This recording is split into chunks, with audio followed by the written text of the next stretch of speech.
3 ans après l'entrée en vigueur de la loi encadrant l'aide médicale à mourir au Québec, les médecins offrent encore beaucoup de résistance, ce qui rend la disponibilité du service inégale d'une région à l'autre. C'est en substance ce que conclut la Commission sur les soins de fin de vie, qui publiait cette semaine son premier bilan. Les disparités sont importantes à l'intérieur de certaines régions selon les établissements de santé. Pour discuter de ces conclusions et de ce que devrait être la suite des choses, je reçois Véronique Yvon, qui est à l'origine de la loi et députée du PQ. On la retrouve dans nos studios à Québec. Madame Yvon, bon dimanche. Bonjour, M. Thibault. Madame Yvon, dites-moi, êtes-vous surprise du bilan qu'a dressé la Commission cette semaine? Pas vraiment. D'une part, je pense que quand on voit le nombre de personnes qui ont reçu l'aide médicale à mourir, ça montre à quel point c'était important, que c'était urgent de s'attaquer à cet enjeu-là. Et je suis très fière qu'au Québec, on ait été des précurseurs parce que de toute évidence, ça répond à un besoin pour diminuer les souffrances des personnes en fin de vie, pour répondre aussi à leurs besoins, à leur volonté. Mais évidemment, l'autre constat qui est beaucoup plus inquiétant, c'est celui des disparités, comme vous le mentionnez, entre les régions, de poches de résistance qu'on sent parce que des gens nous rapportent des histoires d'un point de vue plus anecdotique, mais là, je pense que c'est bien documenté et c'est quelque chose à quoi, clairement, il faut s'attaquer. Justement, chapitre-là, est-ce que le gouvernement aurait dû ou devrait prévoir quelque chose pour assurer un meilleur accès? Et le cas échéant, comment on fait ça? Bien, d'abord, on fait un rappel à l'ordre et j'invite la ministre McCann, qui a reçu le rapport avec beaucoup d'ouverture, qui elle-même dit partager les préoccupations là, qui sont énoncées dans le rapport.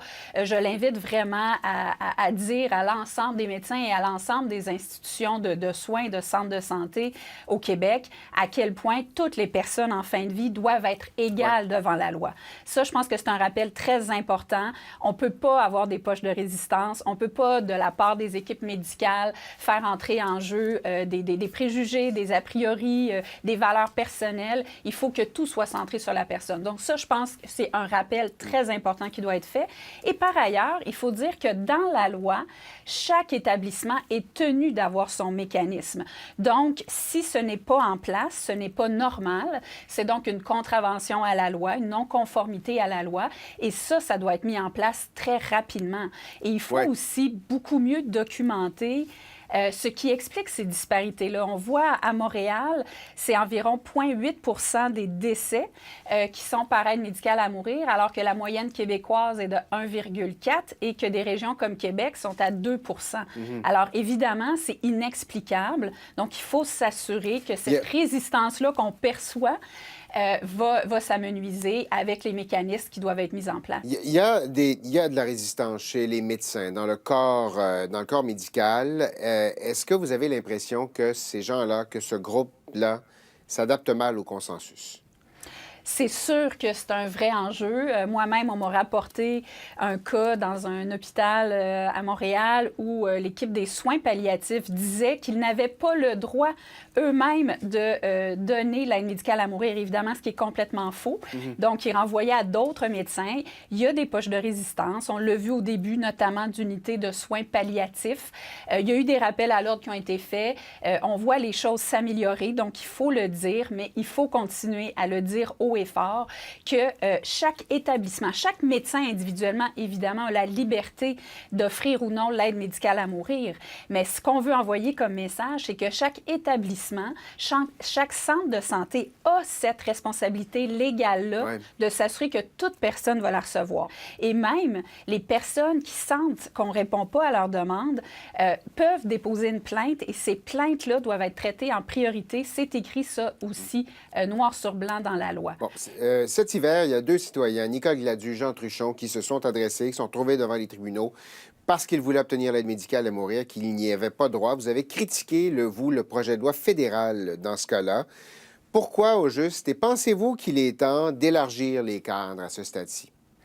Bien, j'ai critiqué parce que, d'une part, ils ont travaillé avec le couteau sous la gorge parce qu'ils ont attendu que les tribunaux leur dictent la voie et malheureusement, ça n'a pas donné un résultat concluant. C'est un résultat qui n'est même pas conforme au jugement de la Cour suprême qui leur a forcé la main. Donc, évidemment, en ce moment, on se retrouve devant les tribunaux à nouveau et je pense que c'est la dernière chose que l'on souhaite quand on voit des gens aussi gravement malades, aussi souffrants, que ce soit ces personnes-là vulnérables qui portent tout le fardeau d'une avancée sociale que l'on souhaiterait pouvoir voir advenir. Il y a un mécanisme de révision prévu dans la loi fédérale à tous les 5 ans. Ça va arriver dans le prochain mandat du prochain gouvernement. Est-ce qu'on devrait revoir la loi? Est-ce qu'elle devrait être élargie? Et si oui, de quelle façon?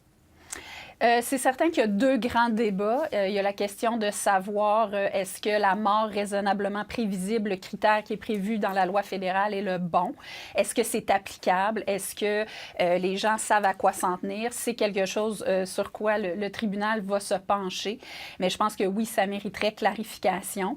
Et il faut voir c'est quoi, comment on peut répondre à notre volonté de respecter la dignité des personnes.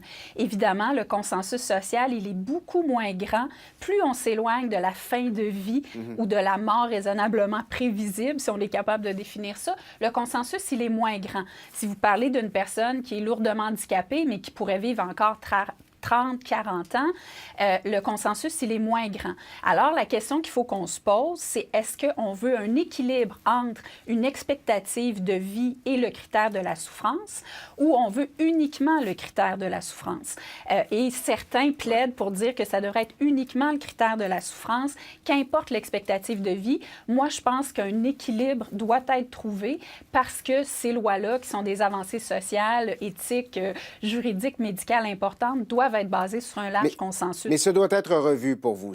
Quand viendra le temps de le faire, d'ici 2 ans, ça doit être revu par la fédérale.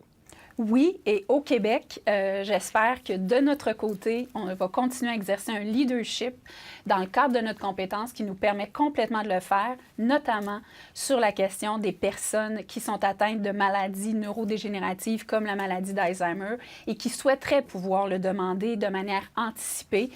J'attends avec beaucoup d'impatience les conclusions d'un rapport qui a été commandé il y a maintenant plus de 2 ans et pour qu'on avance ensemble, comme on le fait, comme on a franchi ce très grand pas au Québec. J'espère qu'on va pouvoir faire le débat de la même manière et entendre ce que les citoyens ont à nous dire, parce que je peux vous dire, pour donner beaucoup de conférences sur le sujet, que c'est un sujet récurrent qui préoccupe beaucoup les Québécois. Véronique Yvon, merci beaucoup. Merci à vous.